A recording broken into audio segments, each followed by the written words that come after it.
4 meses después de que se suspendió esta audiencia, finalmente este lunes arrancó la etapa evaluatoria y preparatoria de juicio dentro del conocido caso Druff en contra de 18 personas, entre ellas 2 exministros de defensa del gobierno de Rafael Correa, Wellington Sandoval y Javier Ponce.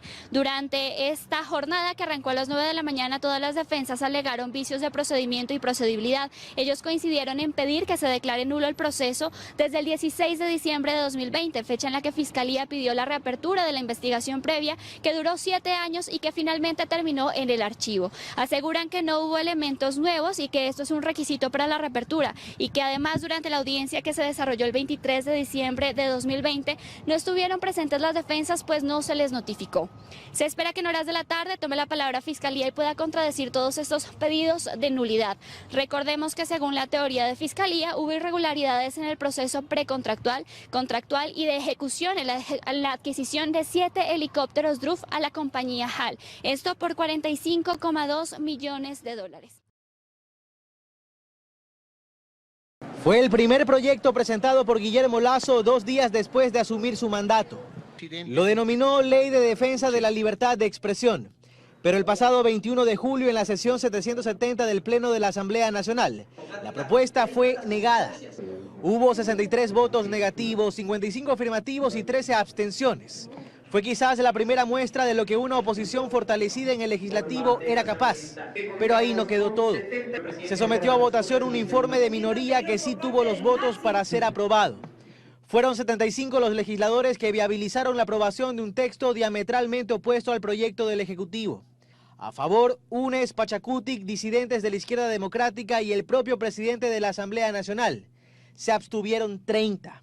Hubo reacciones. Al final del día, lo que hoy busca este proyecto de minoría es establecer que regrese una ley mordaza al Ecuador. Y es así como se va a inaugurar esta Asamblea Nacional con su nueva directiva. Porque además, quien hoy preside la primera vicepresidencia del Parlamento es quien promueve una ley mordaza para todos los ecuatorianos y los medios de comunicación. Desde el oficialismo dijeron que se trataba de una nueva ley mordaza. Y es que entre los artículos 13 y 35 están los puntos más polémicos. Se atribuyen competencias a la Defensoría del Pueblo para iniciar acciones contra medios y periodistas. Se conforman defensorías de audiencia a cargo de procesar reclamos. Además, se elimina la opinión como parte del contenido comunicacional y se establecen sanciones civiles o de otra índole. No permite sanciones penales, precisamente esa es una de las grandes diferencias con el informe que se acaba de negar, el informe de mayoría. El informe de minoría plantea pasar de procesos judiciales a procesos de capacitación. En el texto se otorga al Estado la potestad de determinar qué información es falsa y cuál es verdadera, poniendo en riesgo, a decir de los gremios, la investigación periodística. Entre otros, se otorga a las funciones del Estado y gobiernos autónomos la capacidad de crear medios de comunicación oficiales. El gobierno nacional ha adelantado ya que vetará este proyecto de ley, aprobado por una mayoría de oposición con fuerza de votos, que vuelve a dar luces de su poder en el legislativo. Asambleístas investigados por Fiscalía, por Contraloría, glosados, y a esto se suma que aprueban leyes sin leer, que han cambiado varias veces de autoridades en apenas 14 meses de funciones y la lista sigue. Por eso es que los pedidos ciudadanos se incrementan para que se cierre, se cambie o se haga algo con el Parlamento. Y es así que resurge la idea de una consulta popular. Para mandar a la casa a esta asamblea que en una gran mayoría tiene gente incompetente, iletrada y corrupta. Una asamblea, un parlamento nacional no puede tener a glosados, es decir, gente que se robó recursos públicos, gente con informes con responsabilidad penal, asambleístas que no pagaron las pensiones de sus hijos, como el señor de la piscina de Miami. Y por eso sostienen que debe cambiarse un parlamento bicameral, una cámara baja y un senado, eso sí, con nuevos requisitos para los asambleístas. Para ser senador, primero, mínimo 35 años de edad. Título de tercer nivel, no tener glosas, no tener informes con responsabilidad penal, personas intachables, hombres y mujeres intachables.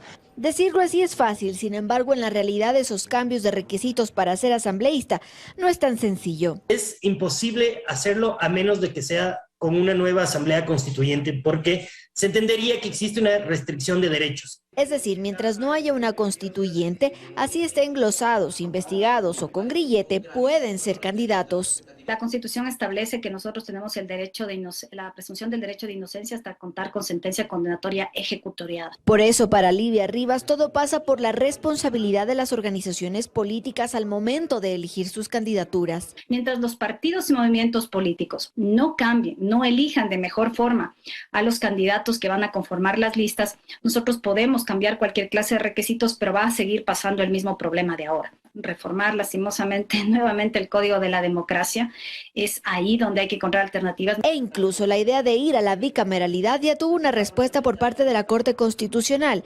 Y la consulta popular no es la vía, sino una reforma parcial. Son meros ofrecimientos, quizás algunos, como te digo, desde lo político puede ser muy atractivo, pero lastimosamente desde la praxis pueden llegar a ser absolutamente irreales. Bajo estas conclusiones debemos esperar a las elecciones y elegir a conciencia en el 2025, a menos de que el Ejecutivo adelante este proceso con la muerte cruzada.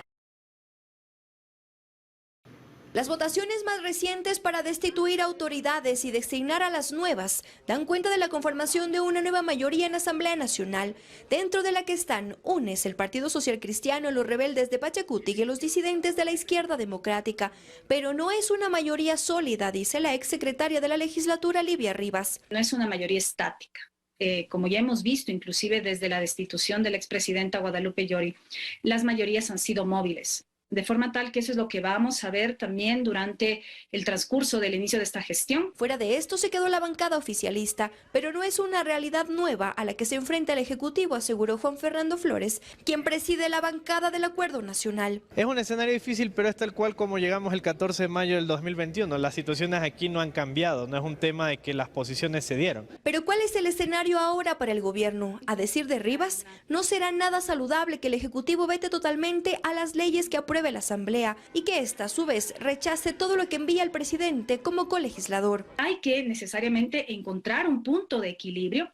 Obviamente el señor presidente siempre tendrá la posibilidad de hacer uso de las objeciones, pero no solo totales. Definitivamente la Asamblea Nacional no puede pensar que basta con la gestión legislativa al interno. Es decir, no pueden asumir que porque tienen al momento estas 90 voluntades hay que dejar de lado al Ejecutivo. Eso es prácticamente imposible. El pulso a este escenario se tomará con lo que está por venir. El Parlamento debe pronunciarse sobre el veto parcial a la ley del uso legítimo de la fuerza y ya hay un veto total a la ley humanitaria. Esto es lo que iba a suceder. Venimos diciendo durante semanas que aquí hay un proceso de un reparto que se venía a constituir. Y eso no es todo. Tendrán que definir posturas en cuanto a fiscalización, pues está en camino el juicio político al Consejo de la Judicatura y también al Consejo de Participación Ciudadana y Control Social. Los expertos aseguran que deberán encontrar un punto de coincidencia.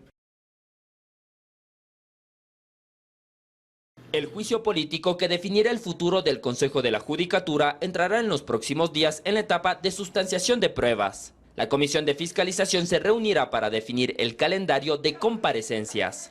Nosotros el día martes tendremos una sesión de la Comisión de Fiscalización en la ciudad de Guayaquil a efectos ya de establecer un cronograma de comparecencias. El proceso de interpelación es contra Fausto Murillo, actual presidente del Consejo de la Judicatura, los vocales Juan José Murillo y Ruth Barreno, y también contra la ex titular del organismo, María del Carmen Maldonado. Acudiremos como siempre hemos acudido, las veces que nos han llamado las comisiones de la Asamblea Nacional, hemos acudido a dar la cara, a responder y a explicar nuestro trabajo.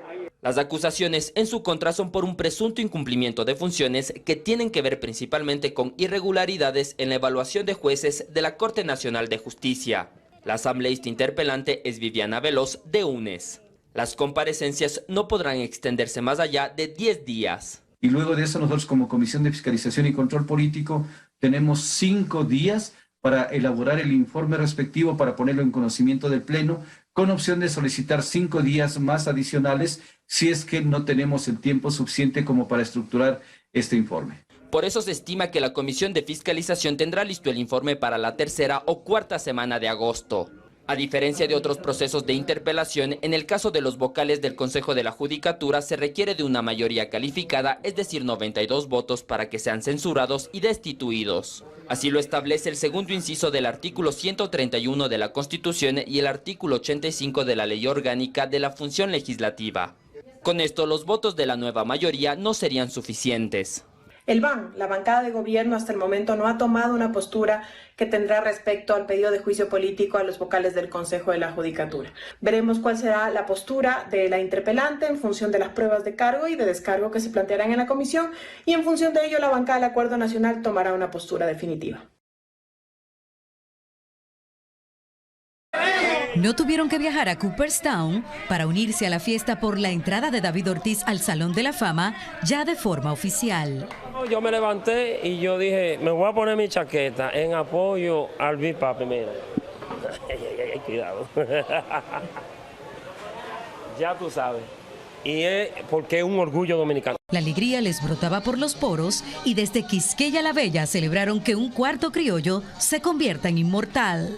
Yo lo estoy celebrando ya desde anoche y que Dios me lo bendiga, David Ortiz, me le dé vida y salud. Estoy contenta porque la República Dominicana va para arriba. Si en Estados Unidos le dan su mérito a él, es lógico. Aquí debemos de darle más mérito, es lógico. Jugando dominó, algunos esperaron el gran momento y como en todo festejo, el brindis no faltó. A celebrar con cerveza, dos manos, el triunfo de David Ortiz. Y es que ni la lluvia sobre la capital de la República Dominicana pudo frenar el regocijo nacional.